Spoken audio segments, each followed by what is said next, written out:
going to continue to get negative. And what I would do is every day the market is down triple digits, have your bucket list out, buy a little bit, but leave yourself a lot of ammunition so that you can do that for a few months. Okay, George C., do you think that the virus is the bottom line here? The virus is the key problem? No, I really don't, Stuart. I think it's a near-term problem. I think the big problem, it was described on the show that Joe Biden is a moderate earlier, and he's not. He's a liberal.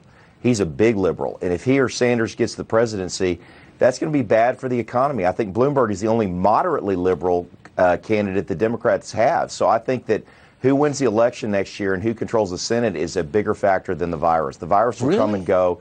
The politics will be bigger. I really do. Yeah, I think it's going to be really bad for the economy if Sanders or Biden win the presidency. Well, I would agree with that. I mean, I do agree with that. But the likelihood of Bernie Sanders beating Donald Trump or the likelihood of Joe Biden beating Donald Trump, I think is slim and none. Now, look, that's maybe I'm repeating the mistakes of 2016. Trump couldn't possibly win. Let's laugh him out of court.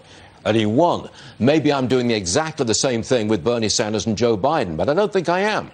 Do you really think there's a shot that Bernie Sanders is the president of the United States? I think Trump's going to win, but when I see the earlier or political operatives or career politicians get on and they're highly overconfident about Trump's reelection, it really disturbs me because this is a big election. It's going to have a big impact on the economy. And I think the overconfidence troubles me because it's still a 50-50 country. Trump will probably win, but it's going to come down to about 3 to 5 states. And that's a thin margin. It's not Reagan-Mondale 1984. Reagan wins 49 states. But at this point, as of today, Super Tuesday, you think that politics has a lot to do with this market volatility and this downturn? I think it has somewhat to do with it. I think it's the bigger threat in the long term. That's what I'm really saying.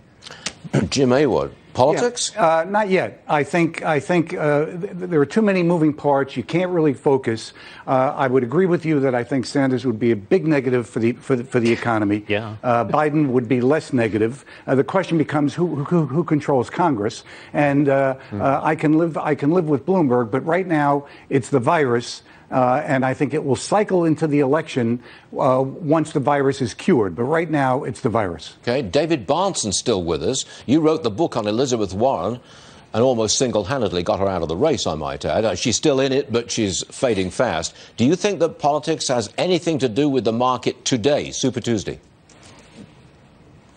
There's a sort of correlation with how the market's selling off because of coronavirus and all that panic of last week, not related to Bernie, then creates the risk that Trump's economic calling card is not as strong as we need it to be.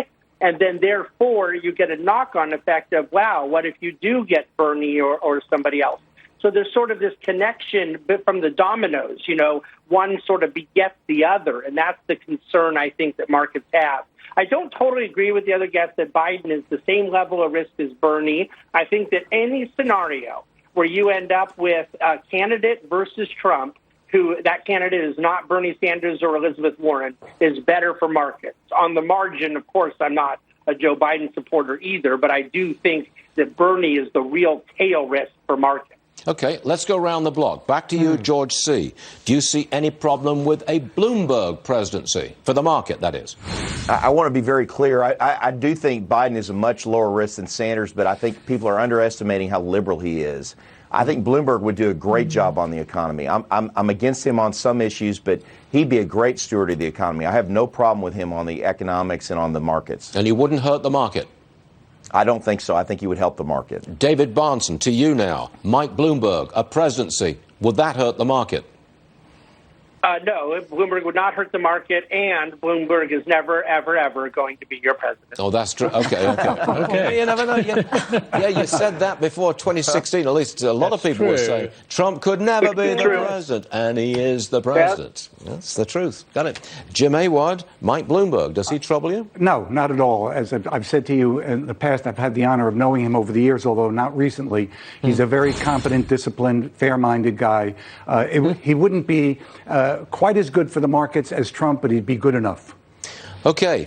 Now, in about good enough. Yeah, in other words, I don't think, Bernie wouldn't be good enough. We can argue about Biden. Bloomberg would be good enough. Honestly, I got to say, I think Bernie Sanders would be an absolute disaster. Yeah, absolutely. And if he had the House and the Senate and the Oval Office, go kiss home. America goodbye. Yeah, go home. And it's not impossible. It's not impossible. The country is divided between the Trumpers and the anti-Trumpers, and it's the people in the middle that will decide. And they've been with Trump because of the economy. If the economy fades, there's a problem. Okay, it is now, bang, 11 o'clock Eastern Time. Yes, on the right-hand side of your screen, we are waiting for Jay Powell, Chair of the Federal Reserve, to appear and hold a news conference. He will be answering questions. And he's just taking the podium right now. I believe we're going to listen in. Here we go.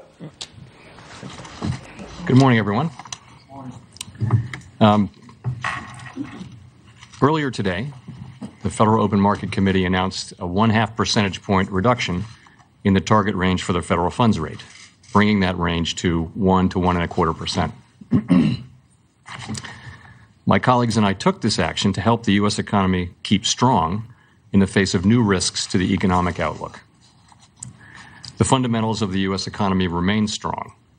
The unemployment rate has been near half-century lows for well more than a year. The pace of job gains has been solid, and wages have been rising. These strong labor market conditions have underpinned solid household spending, which has been the key driver of economic growth over the past year. At the time of our FOMC meeting in January, prospects for continued economic growth remained favorable, and we judged that monetary policy was well positioned to support that outlook. Since then, the spread of the coronavirus has brought new challenges and risks. The virus has afflicted many communities around the world, and our thoughts and prayers go out to those who've been harmed. The outbreak has also disrupted economic activity in many countries and has prompted significant movements in financial markets. The virus and the measures that are being taken to contain it will surely weigh on economic activity, both here and abroad, for some time. We are beginning to see the effects on the tourism and travel industries, and we are hearing concerns from industries that rely on global supply chains. The magnitude and persistence of the overall effects on the economy, however, remain highly uncertain, and the situation remains a fluid one. Against this background, the committee judged that the risks to the U.S. outlook have changed materially. In response, we have eased the stance of monetary policy to provide some more support to the economy. Of course, the ultimate solutions to this challenge will come from others, particularly health professionals. We can and will do our part, however, to keep the U.S. economy strong as we meet this challenge. As always, our actions are guided by our congressional mandate to promote maximum employment and price stability. In the weeks and months ahead, we will continue to closely monitor developments and their implications for the economic outlook, and we will use our tools and act as appropriate to support the economy. Thank you, and I'll be happy to take a few questions. Nick?